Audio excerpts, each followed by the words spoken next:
What if you didn't have to be a marketer to be brilliant at marketing? Hey, you, I'm Sarah Grace, CEO of Victress Global.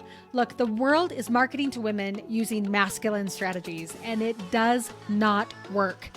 Using my unique V2 marketing system, I've been able to help so many entrepreneurs escape slimy, salesy marketing strategies, spend less time at the computer, and grow their businesses in a way that lets them take Fridays off. No joke. So stick around. I'll make sure you know exactly how to tackle marketing in a way that feels awesome. And P.S. Some of these episodes come from live trainings inside my private Facebook group. Search for V2 Marketing on Facebook, and you can join me live every single week. Let's rock and roll. And all right. Welcome to our very first training of V2 Marketing. I am thrilled that you are here. I have a couple of invitations here for you. Number one, we are in the business of showing up imperfectly, and we are in the business of showing up. Okay, so you are going to notice here that I've got my dog sitting right over here. I didn't use my backdrop on purpose as part of this training. My ring light that is over here to the side literally snapped in half yesterday, and it's being held up by lotion bottles and by staplers right now. That is okay, because that is how we rock and roll in business. Mistakes happen. We were unable to fulfill the things that we thought we'd be able to do. We still show up, and we show up imperfectly. So I am thrilled that you are here, as imperfect as you may feel today, or as driven as you may feel today, that we are in the business of showing up when we say we are going to show up. So I'm so thrilled that you are here. So thank you for being here. I'm going to show up imperfectly here for you today with my broken ring light and not using my backdrop on purpose. These trainings are meant to provide you with the things that are really going to impact you marketing to women. That's the goal. And you know what? The fancy backdrop isn't going to matter. Whether or not your dog is sleeping next to you when you are teaching people, that is really not going to matter. Whether or not your office is clean or your whiteboard is being used or not, none of that stuff is going to matter. The things that we're going to talk about today matter. Okay, so that is how we are showing up. So very first thing is that we show up imperfectly. Okay, the second invitation that I have for you is to encourage you to make this an immersive experience. I want you to be just constantly commenting about what you're hearing, about the epiphanies that you're having, about a sentence you want to remember, whatever it is, to make it an immersive experience for you. I promise you, I absolutely promise you that the more involved you are in commenting during a training like this, the more it's going to come home for you once you are done with work today and you go to pick up kids from school. Okay, I promise you. So the more comments, the better, as we dive into the things that we're going to do today. Okay, so invitation one is that we show up imperfectly. Second, that this is an immersive experience. The third is something I really want to declare from the very beginning, okay? I am here to teach you in the best way possible the things that have transformed my life, as well as so many of my clients in the marketing world. And because of that, I will be pulling from a lot of different sources in order to teach those things. And one of those sources is going to be my faith. I am a member of the Church of Jesus Christ of Latter-day Saints. You may know me as a Mormon, and that is going to be part of what I pull from, okay? And I promise you, if I start talking about something that if you're not a member of my faith and you wouldn't understand, I'll give you the backstory that you need to understand that, okay? Religion has had a huge impact on how I have learned marketing and implemented marketing, and because of that, it's going to be brought to the table, okay? It's going to be brought to the table. So just don't allow whether or not you are part of my faith or not to be a barrier to you being here to learn. Okay, I am here to declare things that work and truth as I see it. And if you disagree with the nuance, or if you disagree with something like that, do not let that get in the way of you learning here today. Okay, and that's probably a pretty good thing you could also experience in life, is don't let that one difference in opinion with a neighbor or a friend or a spouse be the thing that makes you stop learning from them or stop being immersed in their life. Okay, here, with it being our first training, let me give you the foundation on why the heck this is even called V2 marketing.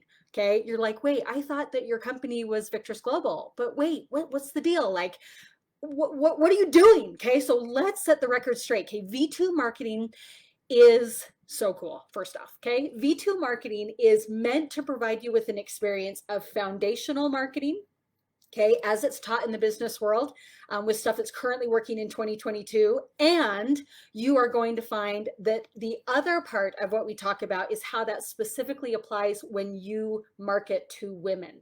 Okay, There are some serious nuances to it when you market specifically to women, and those nuances make a huge deal when it comes to sales and numbers and growth, et cetera, et cetera, et cetera. So be aware of that.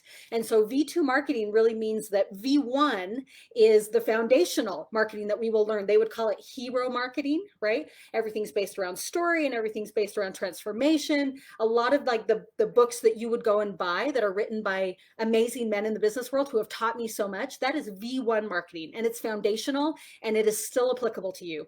The V2 part, okay, the V2 part of what we do is the nuance when you are marketing to women. So that is what V2 is, okay? V1 marketing is just incomplete because it doesn't include the nuances for women. V2 marketing is the complete package. Foundational marketing and marketing to women. Are you excited? Ooh, who gets it? Okay, V2. That's like our new, it's like a gang sign. Can we have a gang sign in here? You guys, there it is. V2 marketing. Let's rock and roll. Okay, so my agreement with you today is I want to disrupt what you think you sell. That is my whole purpose today, is to make you go, oh my heck, I don't sell journals.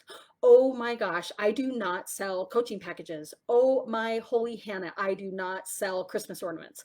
Oh my goodness, I do not sell an online class about parenting. That is my goal for today, okay, is for you to be able to declare that, but also on the other side of it, to be able to say, what I really sell is this, okay? That's the agreement. Okay, that's the agreement. Now, there's going to be two kinds of people here in this room. Those people who dive in and they're like, oh, this is so clear. This is so clear. I totally now get with what you're saying that I really sell XYZ, okay?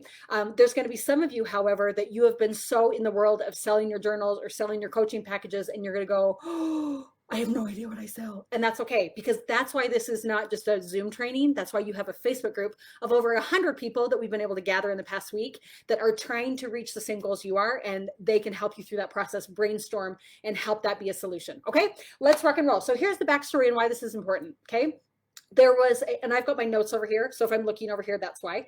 Okay, so the backstory really is that I have discovered in 3 years of being a marketing expert and consultant that most people think that the reason that their product isn't selling it the way that they wish it would is that it's because that their market is saturated, or because their following is too small, or it's because their product is garbage. And I am here to tell you that those three things are actually rarely the case. It is rarely a problem with the product. It is rarely a problem with the market is being saturated, okay? And it is rarely because your email list or your following is small, rarely. Have you seen my numbers on Instagram? You guys, it is okay. It is absolutely okay. You can kill it financially and kill it time-wise. I work 12 hours a week. Like, you can kill it in that space without having a huge following. So when you hear those three things, that it's rarely the product, that it's rarely the market, and that it is rarely that your following is small, how does it make you feel inside? Does that make you feel like, oh my gosh, I belong, I'm not dumb, okay? So the real answer has to become, then what is it? What is it that makes a product not sell, okay? So the example we're gonna use today is actually a $30 million scrapbook company, okay? Don't turn this off, okay? You may not be making $30 million a year yet, okay? But this is such a poignant story, okay? There was a $30 million scrapbook company that saw an intense drop in their sales, okay? Intense drop in their sales, and the leader of this company is a female, and she was in total panic mode, okay? She had employees, she was the breadwinner for the family. She had a team of 50 plus working for her like 24/7, and payroll was coming up, and it was looming, okay? That being able to pay payroll was like, I don't know how I'm going to do it, because it just dropped so dramatically, and she just knew it couldn't last. And so they went into panic frantic mode, which is always a little dangerous, okay? But they go into panic frantic mode, and they immediately try all the typical things. They try to rebrand the company, okay? Let's use like sexier fonts, and let's use like brighter colors and more trendy hashtags and all those kinds of things. They tried to rebrand the company. Okay. They also tried, which is probably what many of you try to do to boost sales, and what I have done in the past, welcome to the party, you belong. They try to offer discounts and deals on their existing product. Well, maybe if it's cheaper, people will buy it. Anybody done that? I could raise my hand 4 million times because I have tried that. Okay. So we offer discounts or deals to get people to buy the product, okay? Next, they're like, well, then let's just pay for more people, so let's do Facebook ads. So they hired an agency, Facebook ads, and then she's like, maybe I just need a new marketing team. Maybe that's what I need. So she decided to hire a new marketing division, some bigwigs, and hint, they were all male, and that was part of the problem, because males can be incomplete in this connection with women that we're going to talk about today. Men are awesome, by the way. It just is an incomplete formula there, okay? And so because of that, here was the reality. They did all those things, and guess what? It didn't do anything. In fact, they lost more money because they were spending money on a new marketing team, and they were spending money on Facebook ads, and she was in full-blown panic mode because not only was payroll coming and going, but there was no light at the end of the tunnel. Okay, no light at the end of the tunnel. So she was like, am I stupid? Am I stupid? I have been running a company for like almost 40 years, and holy Hannah, I cannot figure this out. And she started to feel like I was stupid. And I have felt that same thing, reading marketing books and like implementing stuff and being like, am I stupid? I must be stupid. I can't figure this out. Oh my gosh. So because of that, we had an opportunity. I was able to go speak at an event of hers, and she pulled me aside and she was like, Sarah, I need help. I need help. And I know that you're like the marketing to women person. Let's sit. So we sat down, we had Cafe Rio, we hid in a corner, and we started to dive into what she was doing, this $30 million a year scrapbook company. And I have to say, instinctively, I was like, ooh, scrapbooking? I wonder if that's kind of out of date. That was my initial like gut thought. I didn't say it out loud. Okay. I wonder if it's out of date. And then I was like, wait a minute, it is rarely the product. I believe that it's rarely the product. If you've got a good product, it's rarely the product. So what's the deal here? So we were able to kind of dive into her world and determine that, again, there were these two little things, the nuances of marketing to women that we're going to talk about today on what women really buy. And it is not scrapbooking product, okay? And it is not your coaching package, and it is not your journal.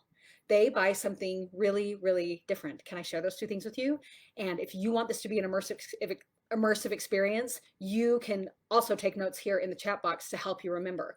The two things that women specifically buy is that they buy identity and they buy a result. They do not care how you get them there. They purchase an identity and they purchase a result. We're going to break that down in just a minute, okay, to help you apply that to your business. Now, how is that different from V1 marketing? How is that really V2 marketing? Is men largely buy a result, okay? They rarely buy out of an identity, okay? And women have to be able to see that you can give them both, okay? Now, before we even dive into the identity and the result that you sell, how many of you already know what it is? I know the identity that I offer people, and I know the result that I give people. Many of you may say I'm a coach. So how in the heck am I supposed to offer people a result, right? Like that, those are the kind of questions that come up. So let's dive into a couple of examples. Okay. Some of you may have seen this exercise if you've been in any of my courses before, but I think it's a really, really critical one. And I brought props to help it be more attainable to you. Okay. I want you to think at home about your purse. Okay. I would assume all of you have some form of a purse, okay, that you own.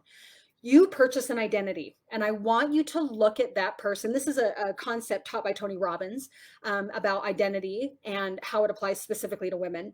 And I want you to think about your purse. And if you know the brand of your purse, will you put it in the comments? And if you know how much it cost, will you tell me that? Like if you bought a really fancy purse and it's like $1,000, put it in the comments. If you're someone who has no idea what the brand is, say, I don't know the brand, and tell me how much you think you spent on it. Give me your ideas right now. Give me your ideas on, tell me about your purse while I pull out my two purses and show you how it's true that we purchase an identity. Okay, we've got a Madewell purse. Someone says, I have a blue purse and it was a gift. Okay, no clue what the brand is. I spent $30. You probably bought it at Kohl's. Okay, I spent $2 at the DI. Okay, somebody spent $250 on a purse. Okay, so let me show you what the difference is. I think it's important to remember that there is no bad identity to sell unless it's not in line with your morals. Okay, there's no bad identity to sell because people purchase on both kinds of identities. Okay, we have people that are spending hundreds of dollars on purses, and we've got people that are like going to the DI, which is it's called the Desert Industries. It's like a thrift store. Okay, for $2. So let me give you my two examples. Okay, here is purse number one for me. Okay, this is and if you're listening to this on the podcast, you'll have to jump in the Facebook group to actually see the purse. But this is just an oversized bag. It has a quote from Deuteronomy on it. I totally got it for free at an event that my faith produces called Time Out for Women. And this is my purse. So it's free, and gosh, can it fit a ton of stuff? So if I'm like with all the kids and I've got to have diapers, it's kind of my diaper bag that I use. And I totally got it for free. Okay, that is an identity. Okay, that is an identity. So when I purchase a purse like this, I'm purchasing an identity, and I'll tell you what that is in just a minute. Okay, here's the other purse. Okay. And again, if you're listening on the podcast, you're not gonna be able to see this, but I'll explain. This is a Kate Spade purse, and it's actually still in its packaging. And I have had this purse for over 3 years, 2.5 years, something like that. Okay. I bought it when I hit my first 6 years in business, 6 figures in business, and it has actually never been opened because guess why? It probably is not totally in line with the identity that I have. Okay. Or that I'm aiming for. And so it's actually really funny to look at this purse and to realize I haven't opened it. And this was easily a couple $100, maybe $300 or $400. And it's brown, it's my favorite color. And I'm like, oh, okay, this is really interesting. Okay, this is really interesting. So what does this teach us about identity? When I purchased this Kate Spade bag, I purchased it because I felt like I was supposed to.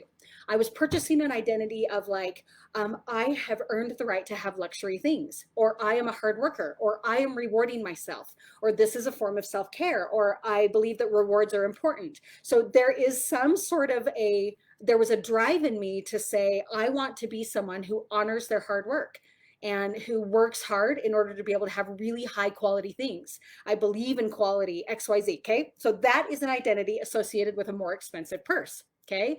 The other purse, okay, the Time Out for Women oversized bag that I got for free at an event, okay, those of you who are shopping at thrift stores and are spending $5 or are going to Kohl's and spending 20, here's the reality, okay? The reality is you are purchasing an identity that says you are thrifty, that you are good to the earth, that you are very functional, that like those are good identities, right?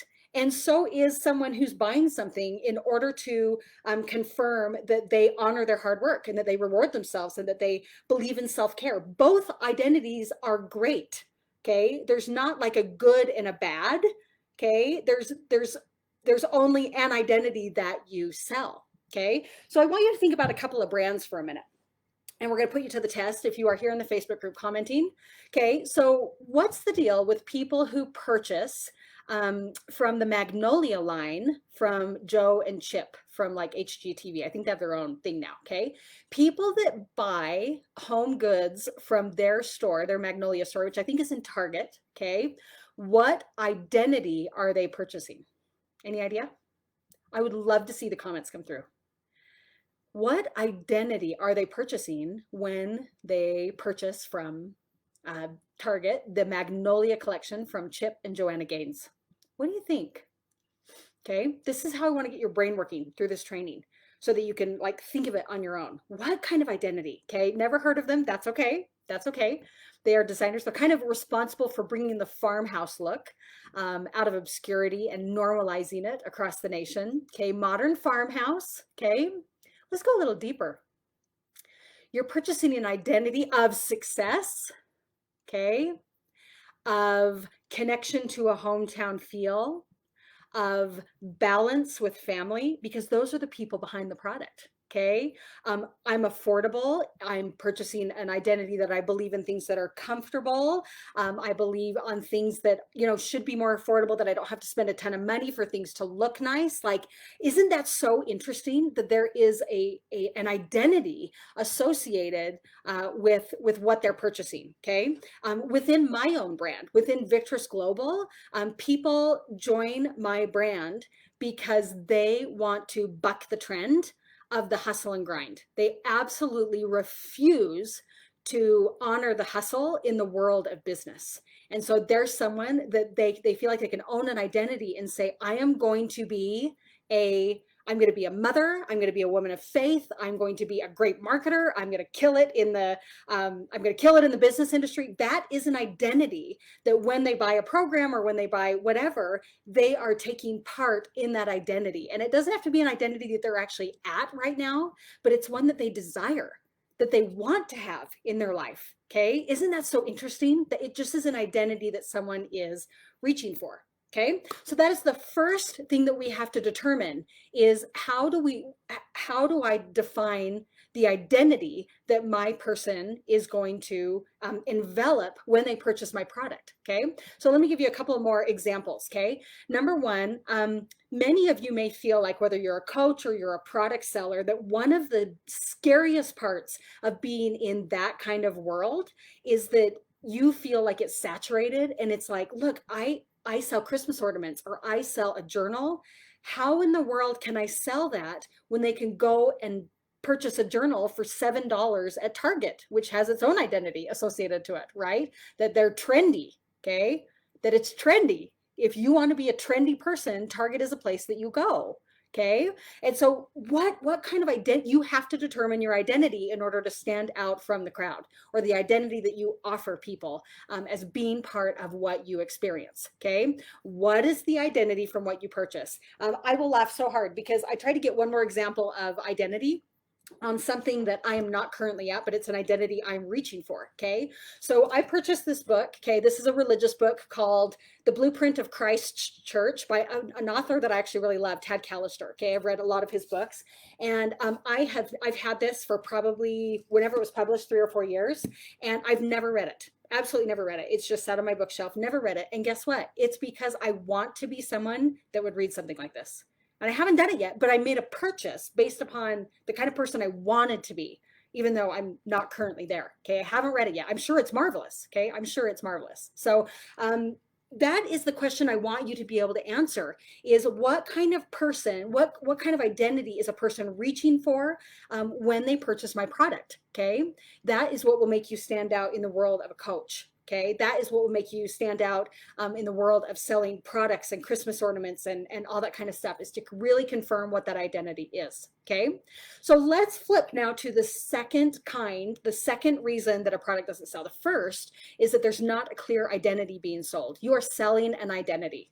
That's what you're selling. Okay. Why do I want to have a Tesla one day? Because I want to feel like I am reducing my carbon footprint. That is an identity. Okay, I align with Tesla in that way. I don't love Elon Musk all that much, but I love the identity associated with Tesla. Does that make sense? Because I want to lower my carbon footprint. I believe in that.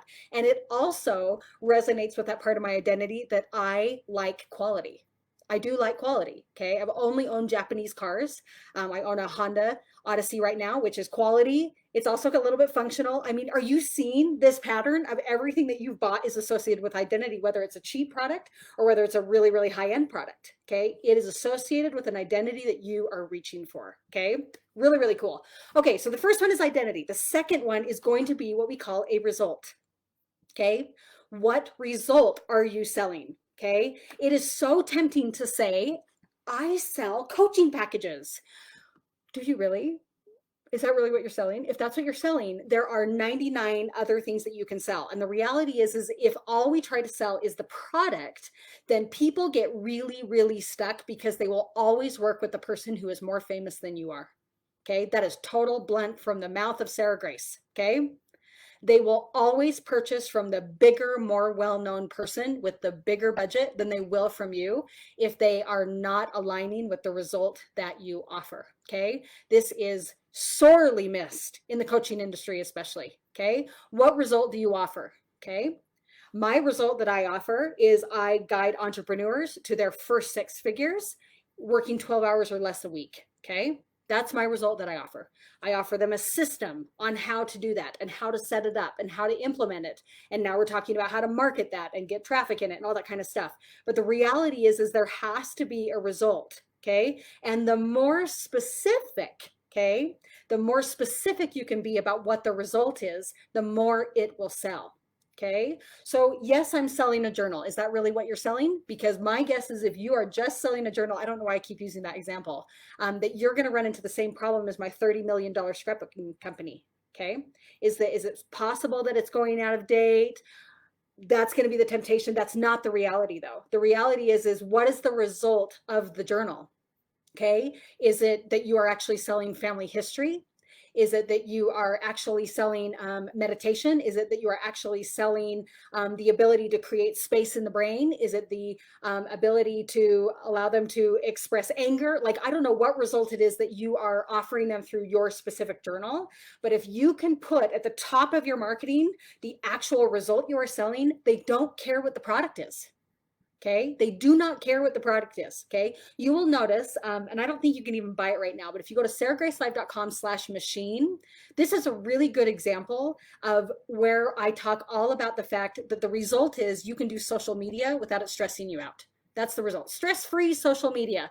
Okay, and you'll notice that like 3/4 down the page, I'm finally like, oh yeah, and by the way we do that is with this product called XYZ. Okay. And they don't even care what the product is. They want the result. They want the result. And if it resonates with their identity, then it is a sale. That's what it is. Okay. Oh, cool. I'm glad we have some journal sellers here that are watching this live, okay, that are giving some examples. Okay. So those are the two things that you want to be able to nail down. So here is your call to action. And then I'm going to finish this out by telling you how this changed the $30 million scrapbooking company and what we actually realized they were selling. So hang with me. Okay. Number one, the most important thing that you do is group A. There's going to be two kinds of people in here. One is this is so easy for. So these are the sentences you need to figure out. Okay. I sell blank using blank, meaning I sell what identity using what product. Okay. So you're going to do two sentences. One is an identity sentence. The other is a result sentence. They're the same sentence. You're just filling it in twice. I sell what identity using journals. I sell what result using journals. That is your homework, okay? Is to post that in the group, not in the comments here. You're going to post it in the group so that we can all cheer you on because you are a like movement maker. You are moving, okay? Group B is going to be the person that's going to say, oh my gosh, all I sell are coaching packages, or oh my gosh, all I sell are journals. I don't know what my things are. Then what you're going to do is you're going to tell us what your product is. And then you're going to tell us a little bit about it and kind of why you created it and stuff like that. And we are going to help you fill in those blanks. Okay. Because the more that your result and your identity can be tied into the top part of your website, into the subject lines of your emails, into your Instagram profile, all that kind of stuff, they don't care what products you're selling. They want to know what result you give people. Really cool, right? Those are the two groups. So how did this, everybody got their homework? How are we feeling about our homework? Good. Okay. How this ended with the $30 million scrapbooking company. They tried all these things. They didn't work. We met together and we really, really determined that the bottom line of what they were selling, it was not scrapbooking stuff, which thank goodness, because who knows what's going to happen to the scrapbooking industry. Okay. They were selling family culture. That is the result that they were offering, is a defined family culture. So they would, yes, they would happen to like take all this paper and stamps and all this kind of stuff and put it around photos. But what they were doing is they were documenting what their family culture was. And what that gave us the opportunity to do is it got us the opportunity to sit back and say, yeah, we sell scrapbook paper, but if what we're really selling is family culture, what else could we really do? And we came up with a brilliant secondary stream of income for them, in which they now are helping people develop what their family culture is, and they just happen to do it using their scrapbook paper. Okay. What does breakfast look like for your family at 7 a.m., at 8 a.m.? Here are the prompts you can fill out. Okay, maybe it's baseball season. Okay, let's talk about like the stats of the baseball game, and let's talk about the weather, and let's talk about what his mood was, and let's talk about the stink level of his jersey. Like they're starting to like develop a culture and a personality, and they happen to be using scrapbooking products to produce that result of a defined family culture that a family can be proud of. So cool. And with that, we implemented it rather quickly, and we were able to recoup the loss in just a 6-week period. Okay. In just a 6-week period, making those kinds of responses. So that is your homework for today. I am going to always try and end right at the half-hour mark. I've gone 1 minute over time. I will improve upon that as we go within our trainings. Do not neglect to do the homework. Okay, this is where the transformation happens. You will notice that these trainings will never be massive overhauls of your business ever, because rarely, if ever, okay, do you need to overhaul your business. Your job is to tweak it. Okay, your job is to tweak it, adjust it, retry it. And that is really cool. The promise that I will make to you is the more that you can focus on identity and result being the things that you actually really sell, you will always remain relevant in the business world. Okay. Blockbuster got stuck on selling rentals and videos, right? That's where they got stuck. If they had recognized that they were marketing to an identity of weekend escapees, right? People who wanted to like escape during the weekend, and people who wanted entertainment, the result of entertainment, they would have easily taken over Netflix and signed that deal. If you ever want to see the history of that, you should know. But that's why that problem came, is they were so stuck on the product of renting the actual video cassettes that they lost the opportunity that was in front of them. You don't have time to mess around that way or muck around in your business. So hang in there. This has been such a blast to be with you today. We'll see you later. Thanks for being part of Victress Global. If learning to be brilliant at marketing, a 12-hour work week, Fridays off, a commitment to family, faith, and business is what you're aiming for, I'd like to personally invite you to meet other V2 marketers just like you. Search for V2 Marketing on Facebook and join us for live trainings every single week. As always, if you love what you learned here, share it. This podcast is possible because of awesome entrepreneurs like you.